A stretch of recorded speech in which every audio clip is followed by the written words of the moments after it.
At what age did you start your business?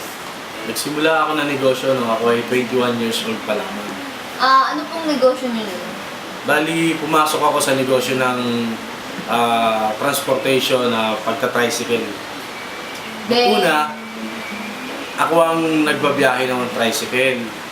And then, nadagdagan hanggang sa naging 2, hanggang sa naging 3 yung tricycle. Nagsimula ako mangarap na mapalaki yon.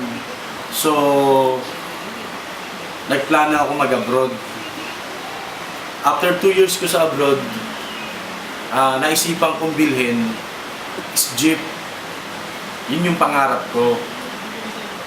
Nung nakabili na ako ng jeep, nadagdagan uli ng taxi. And then, nagtuloy-tuloy yung pagsisikap, nagtsatsaga. Naparami ko yung taxi sa loob ng saglit na panahon lang. Naging 10 yung taxi. So, napakaganda ng negosyong transportasyon dahil yan ang mga unang pangunahing pangangailangan ng tao. So, how did you come up with this kind of business? Dahil sa lugar na aming tinirhan dito sa Barangay Silangan, San Mateo, Rizal, ito ang pangunahing pangangailangan sa aming lugar.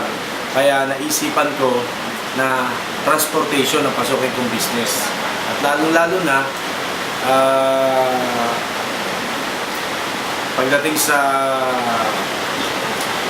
pagmemekaniko,